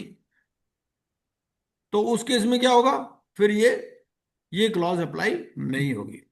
मतलब X Y Z is a company, X Y Z limited is a company, इन्होंने पहले एक कंपनी खरीदी थी एबीसी लिमिटेड, उस एबीसी लिमिटेड में कोई पीयूएफई ट्रांजैक्शन हुई थी, लेकिन अब ये जो कंपनी है या इसके प्रोमोटर हैं, इनका कोई रोल नहीं था उस पीयूएफई ट्रांजैक्शन में। वो कैसे पता चलेगा? उसके ऑर्डर में लिखा होगा, है ना? तो फिर उस केस में ये क्लॉज अप्लाई नहीं होगी, क्योंकि इसने तो खरीदी ना वो कंपनी। ये ऐसा ही है, मान लो आपने कोई चोरी की कार, पुलिस स्टेशन वालों ने ऑक्शन की, उसमें खरीद ली, तो आपका तो कोई रोल नहीं था ना चोरी में, इसलिए तो आपके ऊपर कोई दिक्कत नहीं है। इसी तरह से यहाँ आपने कोई कंपनी खरीदी थी, उस कंपनी में पीयूएफई ट्रांजैक्शन हुई थी, उस ट्रांजैक्शन से वो पुराने डायरेक्टर ने फ्रॉड किया था, आपने तो सही तरीके से खरीदी है कंपनी, तो फिर आप पर ये क्लॉज अप्लाई नहीं होगी। ठीक है, I hope this point is also clear. Next point, has executed a guarantee in favour of A creditor. किसने एक्सिक्यूट की गारंटी? जो रेजोल्यूशन एप्लीकेंट बनना चाह रहा है, मिस्टर रामलाल है, रामलाल एक रेजोल्यूशन एप्लीकेंट बनना चाहता है, ये रेजोल्यूशन प्लान देना चाहता है। क्या इंडिविजुअल रेजोल्यूशन प्लान दे सकता है? दे सकता है। पर्सन लिखा है, पर्सन में individual, partnership form, trust, society सब आ जाएंगे। अब ये जो रामलाल है जो रेजोल्यूशन प्लान देना चाह रहा है, इसने क्या किया, इसने गारंटी एग्जीक्यूट की थी। एक कंपनी है एक्स वाई जेड लिमिटेड, ठीक है, एक्स वाई जेड लिमिटेड में एक सप्लायर है, ठीक है, वो सप्लायर है सपोज एबीसी एंड कंपनी, एक पार्टनरशिप फर्म है, सप्लायर है। अब एबीसी ने जो सप्लाई की, उसके लिए इसने गारंटी दे रखी थी रामलाल ने। रामलाल ने क्या कहा था? रामलाल ने एबीसी एंड कंपनी जो ऑपरेशनल क्रेडिटर है, इसको एक गारंटी दी, कहा कि भाई अगर एक्स वाई जेड लिमिटेड नहीं देगी ना पैसे, तो मैं जिम्मेदार हूं, मैं दे दूंगा पैसे। और इसने एक गारंटी भी एक्सिक्यूट कर दी। बाद में एक्स वाई जेड ने लिमिटेड ने पैसे दिए नहीं, फिर एबीसी लिमिटेड ने इसकी गारंटी एक्सिक्यूट की, गारंटी को इन्वोक किया, और गारंटी से भी पैसे नहीं मिले, रामलाल से भी। तो उस केस में रामलाल जो है, और उसने क्या किया, जो एबीसी एंड कंपनी है, उसने आईबीसी में एप्लीकेशन लगा दी, किसके अगेंस्ट में? एक्स वाई जेड लिमिटेड में। अब एक्स वाई जेड लिमिटेड के लिए रेजोल्यूशन प्लान से इनवाइट हो रहे हैं। तो क्वेश्चन ये है, क्या रामलाल रेजोल्यूशन एप्लीकेंट बन सकता है? The answer is no. ठीक है, this situation I hope you have understood. समझ आ गई सिचुएशन देसाई जी? हाँ जी सर। है ना? हाँ तो एक्स वाई जेड लिमिटेड है जो कि सीआईआरपी में गई है। क्यों सीआईआरपी में गई? क्योंकि एक्स वाई जेड ने एबीसी एंड कंपनी को पेमेंट नहीं की, और एबीसी एंड कंपनी में रामलाल ने गारंटी दे रखी थी। कंपनी ने तो पेमेंट की नहीं, रामलाल ने भी पेमेंट नहीं की गारंटी के अगेंस्ट में, है ना? और अब रामलाल उसी कंपनी का रेजोल्यूशन एप्लीकेंट बनना चाहता है, तो कहते हैं भाई माफ करो, पेमेंट तो तुमने करी नहीं, तुम क्या रेजोल्यूशन एप्लीकेंट बनाओ। तो हैज एक्सिक्यूटेड ए गारंटी, तो हम रामलाल मान ले, Ramlal has executed a guarantee in favour of X Y Z limited against which an application for insolvency resolution made by such creditor. कौन such creditor? ABC and company जो operational creditor है, has been admitted under this code and such guarantee has been invoked by the creditor and remains unpaid in full और part. अब बात यह है कि मान लीजिए रामलाल ने गारंटी ना दी होती, किसी और ने गारंटी दी होती, ठीक है, तो क्या उस केस में रामलाल बन सकता था? The answer is yes. जिसने गारंटी दी और अगर वो अनपेड रह गई, तो वो बंदा फिर नहीं बन सकता। या फिर मान लो एबीसी एंड कंपनी ने एप्लीकेशन ना लगाई होती, जिसको इसने गारंटी दी उसने एप्लीकेशन नहीं लगाई, कोई एमएनएल लिमिटेड ने एप्लीकेशन लगा दी, तो भी ये रेजोल्यूशन एप्लीकेंट बन सकता है। ठीक है, क्या वर्ड लिखा है? सच क्रेडिटर। नेक्स्ट पॉइंट है आई है, subject to any disability corresponding to clauses A to H. अब ए टू एच में तो इंडियन कंडीशन है। अब वो ये कह रहा है कि इनमें ये जो डिसेबिलिटी है ए टू एच, ये क्या है? Under any law in A jurisdiction outside India. जैसे यहाँ सेबी है, ऐसे बाहर में यूएस में सिक्योरिटीज एक्सचेंज कमीशन है, तो सिक्योरिटीज एक्सचेंज कमीशन ने कोई प्रोहिबिटरी ऑर्डर दे रखा है उस कंपनी के केस में, है ना, तो फिर उस केस में भी ये नहीं बन पाएगा। कोई कन्विक्शन इंडिया में नहीं हुआ, यूके यूके में हुआ, है ना, इम्प्रिजनमेंट हो गई, तो उस केस में भी वो रेजोल्यूशन एप्लीकेंट नहीं बन पाएगा। तो अगर आउटसाइड इंडिया, अब आप कहोगे कि भैया हम आउटसाइड इंडिया कैसे जज करेंगे इतनी चीजें, तो इसके लिए क्या है, ड्यू डिलीजेंस एजेंसीज होती हैं, वो दे चार्ज फीस और पूरा ड्यू डिलीजेंस कर देती है, आपको अपने फिर चेक्स एंड बैलेंसेस लगा लेने हैं। वो भी देखा जाता है ना स्टेक्स कितना हाई है उस हिसाब से।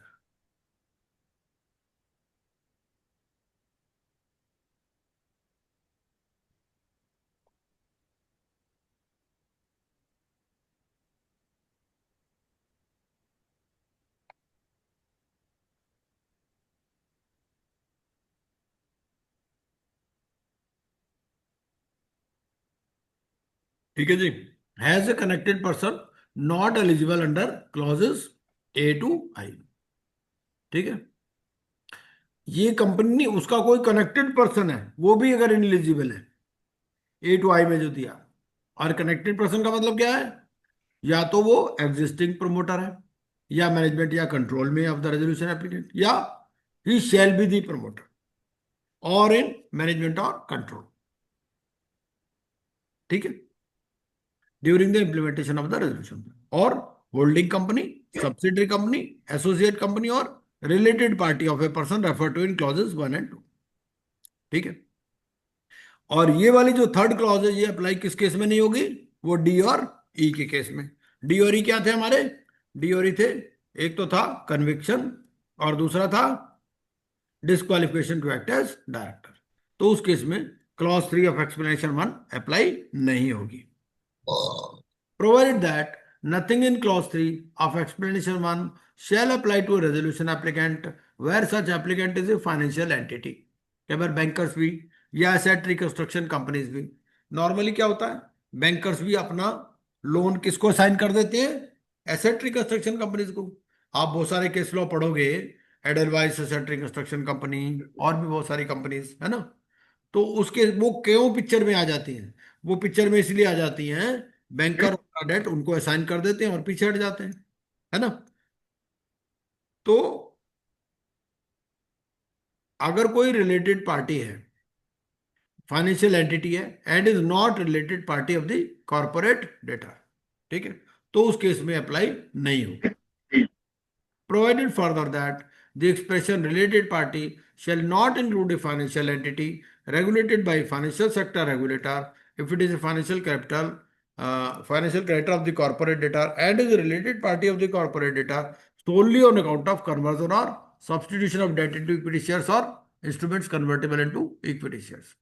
तो जैसे मैंने बताया, कई बार क्या होता है, एक कंपनी आपका लोन नहीं दे रही, तो वो एआरसी क्या करती है, उस कंपनी का कंट्रोलिंग इंटरेस्ट एक्वायर कर लेती है, उस कंपनी के शेयर्स ले लेती है। जब शेयर्स ले लेगी तो वो रिलेटेड पार्टी बन जाएगी, लेकिन उसके यहां पर ये रिलेटेड पार्टी में एक्सक्लूजन दे रखा है, if you are a financial entity which is regulated by financial, क्योंकि आरबीआई से रेगुलेटेड है ना वो। तो फिर उस केस में क्या होगा कि अगर रिलेटेड पार्टी बन गई solely on account of conversion और substitution of debt into equity shares और instruments convertible into equity shares. ठीक है, आप एक एआरसी हो, एक कंपनी लोन नहीं दे रही थी, है ना, आपने उसके शेयर्स एक्वायर कर लिए। भाई कंपनी ने कहा भाई हमारे पास पैसे तो है नहीं, हमारे शेयर्स ले लो। तो आपने जब शेयर्स ले ली तो आप रिलेटेड पार्टी बन जाओगे उसके। मान लो आपने उस कंपनी के 20% शेयर ले लिए, तो आप रिलेटेड पार्टी बन जाओगे, है ना, अभी आपने पढ़ा 524 में। तो वो ये कहता है कि इस केस में आप रिलेटेड पार्टी नहीं बन, या आपने रिडीमेबल कन्वर्टिबल डिबेंचर्स ले लिए जो कि कन्वर्टिबल है इनटू इक्विटी शेयर्स, लेकिन ये कब होना चाहिए, prior to insolvency commencement date. और फाइनेंशियल एंटिटी का मतलब क्या है, ये सारे बैंक्स एंड फाइनेंशियल इंस्टीट्यूशंस। इसके साथ में 29A से रिलेटेड ही एक सेक्शन है हमारा 240 कैपिटल ए। ये 240 कैपिटल ए क्या कहता है, 240 कैपिटल ए कहता है कि notwithstanding anything to the contrary contained in this code the provisions of clauses C and H. अभी हमने पढ़ा ना, सी क्या था, एनपीए से रिलेटेड, और एच क्या है, इन्वोकेशन ऑफ गारंटी से रिलेटेड। वो ये कह रहा है कि सी और एच जो है अप्लाई नहीं होंगे to the resolution applicant in respect of CIRP और पीपीआईआरपी ऑफ एनी एमएसएमई। अगर किसी एमएसएमई की सीआईआरपी चल रही है या पीपीआईआरपी चल रही है तो उस केस में सी और एच को नहीं देखा जाएगा। मतलब ये कि रेजोल्यूशन एप्लीकेंट है, उसने जैसे मैंने एग्जांपल दिया था, मोहनलाल रेजोल्यूशन एप्लीकेंट है, उसने गारंटी दे रखी है, गारंटी की पेमेंट नहीं हुई, सीआईआरपी स्टार्ट हो गई, फिर भी वो रेजोल्यूशन एप्लीकेंट बन सकता है अगर ये किसकी सीआईआरपी या पीपीआईआरपी है, एमएसएमई की। ठीक है,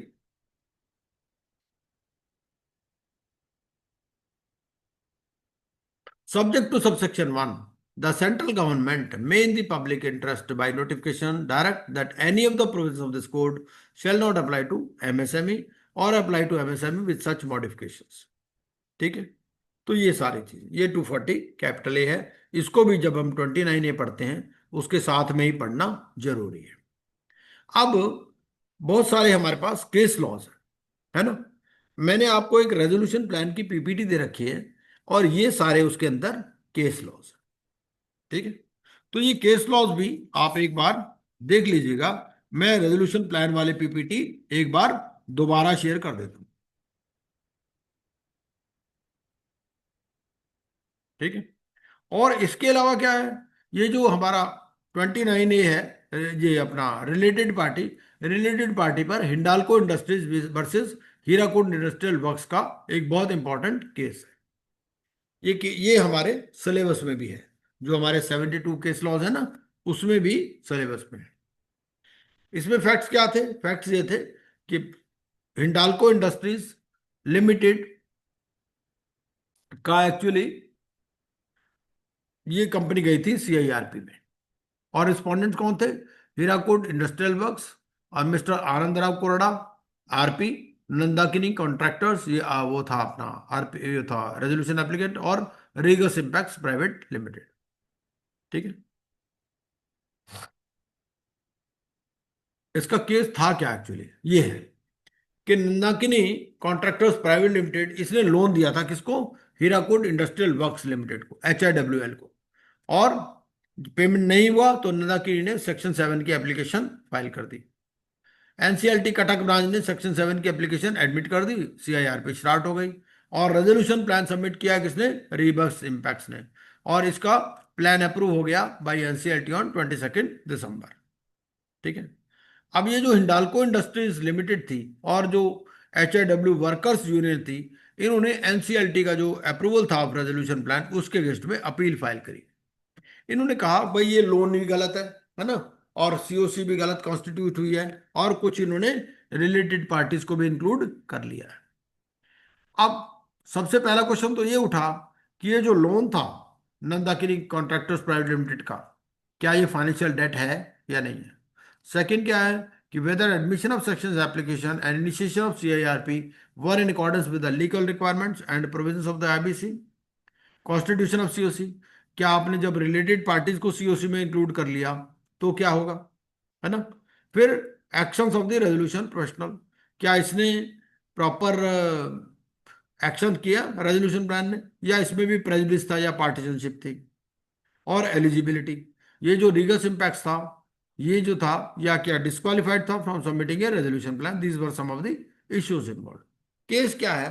केस है it pertains to the CIRP of Hirakud industrial works limited, ठीक है, which see a successful closure with the approval of the resolution plan of the successful bidder Regus Impacts। NCLT ने approve कर दिया Regus Impacts का resolution plan. ये जो Hirakud industrial works थी, it was owned by infrastructure development company of the government of Orissa. एक government of Orissa की एक कंपनी थी, infrastructure development. This Hirakud industrial works जो कंपनी थी, it was owned by IDCOL। Government of Odisha ने क्या किया? डाइवेस्टमेंट कर दिया फ्रॉम द कंपनी, और 100% जो इसकी शेयर होल्डिंग थी, इसको 3 कंपनीज को दे दिया। किसको? वर्षा फैब्रिक्स, मुद्रिका कमर्शियल और India finance. Thereafter, on the direction of High Court of Odisha, a tripartite agreement should be entered into between the, क्योंकि इनके वर्कर्स के ड्यूज थे, HIW workers union, IDCOL and the 3 companies. इन्होंने कहा कि जो भी पेंडिंग ड्यूज है वो आप इनके पेमेंट करो। असली इशू यही था कि ये वर्कर्स की पेमेंट से बचना चाह रहे थे, तो उन्होंने कहा भाई CIRP शुरू कर देंगे। जब CIRP शुरू कर देंगे, ये तो ऑपरेशनल ग्रेड है, इनको वैसे कुछ नहीं मिलेगा, है ना। In 2007, HIWL shut its factory at Hirakud, and in the same year, 3 companies owning the HIWL transferred their shareholding to a company called Indowagon। ये जो 3 कंपनीज थी, इन्होंने अपनी शेयर होल्डिंग किसको ट्रांसफर कर दी? इंडोवैगन को। But the workman dues still remain, workers का पेमेंट नहीं हुआ। अब वर्कर्स चले गए हाई कोर्ट में। अब हाई कोर्ट ने क्या कहा? लेबर कमिश्नर को कहा कि भाई कंपनी के एसेट्स बेच करके और वर्कर्स के ड्यूज दो। फिर कंपेंसेशन आया, सुप्रीम कोर्ट का ऑर्डर हुआ, तो संबलपुर का जो लेबर कोर्ट है, इन्होंने कंपेंसेशन दिया 45.66 crore and ordered HIWL to pay the workers dues within 3 months. अब पेमेंट तो फिर भी नहीं हुआ, The three companies failed to make the necessary payment. Therefore, thereafter Odisha High Court order re-auctioning of the assets of the company for payment of workers' dues. अब Hindalco industries जो है इसमें लोन बिडर था, ठीक है. However, just one day after the High Court of Odisha passed order, अब जब high court of Orissa का ऑर्डर आया कि भाई आप कंपनी के एसेट्स को ऑक्शन कर दो, तो फाइनेंशियल क्रेडिटर ने एक एप्लीकेशन लगा दी एनसीएलटी में, नंदाकिनी कॉन्ट्रैक्टर्स, ठीक है. और फाइनेंशियल क्रेडिटर और कॉर्पोरेट डेटर ने ज्वाइंट रिक्वेस्ट दी कि भाई अर्जेंट हियरिंग करो सेक्शन 7 की, क्योंकि इनका पर्पज ये था कि जब हमारी आईबीसी में चली जाएगी तो वर्कर्स क्या कर लेंगे, कुछ नहीं कर पाएंगे, है ना. तो सीडी ने और फाइनेंशियल क्रेडिटर ने कहा भाई अर्जेंट हियरिंग हमें दो सेक्शन 7 की, ठीक है. 3 जून को और 4 जून को हियरिंग भी हो गई, सब मिले हुए थे आपस में. And it was order 4 June leading to passing of the order admitting section 7 application and declaration of initiation of CIRP by financial creditor soon thereafter. Soon moratorium was imposed under the IBC regarding the assets of the CD. भाई एक बार company CIRP में चली जाती है तो moratorium लग जाता है ना. And Mr. Anand Rao Korada was appointed as IRP, who was later retained as RP. ठीक है. अब क्या हुआ, एक बार मोरेटोरियम इम्पोज हो गया तो Hindalco industries sought the copy of the detailed expression of interest, ठीक है. However, the resolution professional rejected the request of Hindalco Industries, and while Hindalco was seeking legal recourse against rejection by RP to share details of the expression of interest, the resolution professional filed application under section 31 of IBC seeking approval of the resolution plan. अब हिंडाल्को तो अभी resolution plan की बात ही कर रही है, detailed expression इन्होंने resolution plan भी सबमिट कर दिया, ठीक है. एंड और फिर फटाफट अप्रूवल भी हो गया by adjudicating authority, ठीक है. The resolution professional could not even produce sufficient proof of a financial transaction. RP एक प्रूफ भी नहीं दे पाया फाइनेंशियल ट्रांजैक्शन का between the financial creditor and CD, ठीक है. That is the time when Hindalco जो था, हिंडाल्को इस कंपनी में इंटरेस्टेड था, ठीक है ना, क्योंकि ये बिडर था ऑक्शन प्रोसेस में. अब हिंडाल्को ने थोड़ा इसको खोदा कि भाई चक्कर क्या है.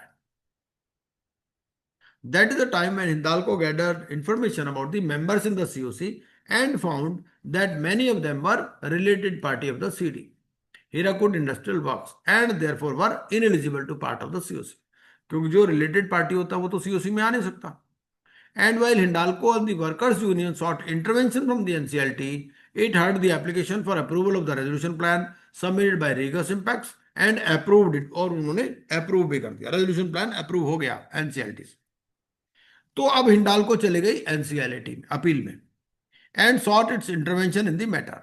It question the allegedly default payment by HWL on the financial loan of Nandakini contractors.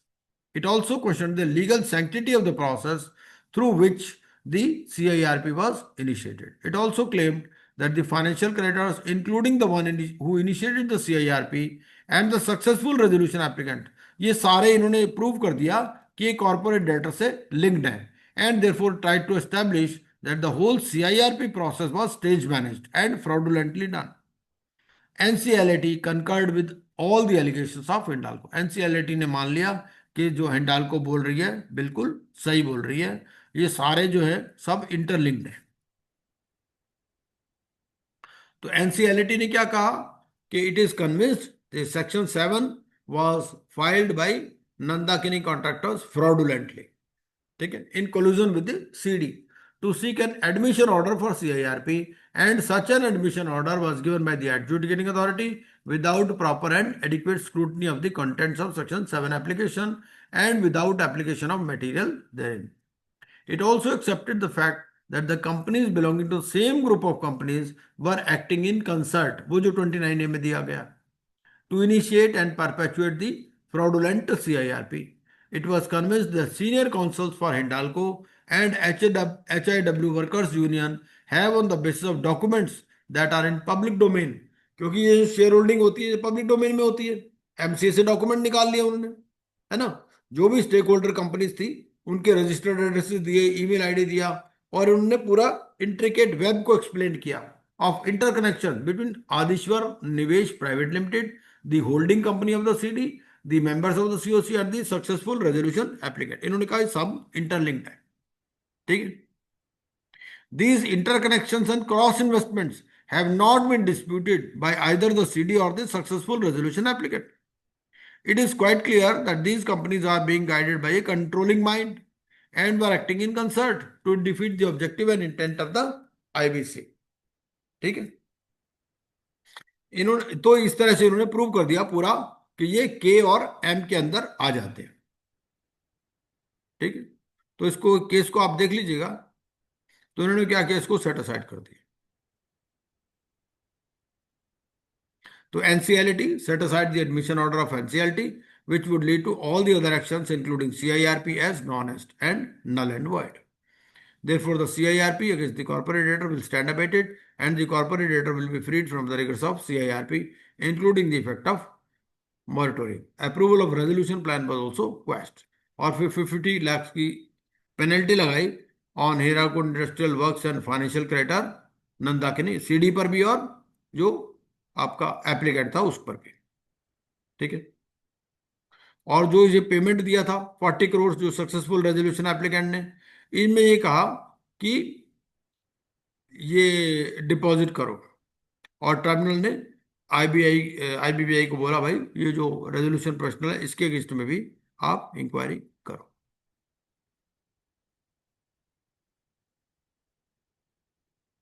अब ये रिलेटेड पार्टी कैसे थी, इन्होंने पूरा ये चार्ट एक बनाया.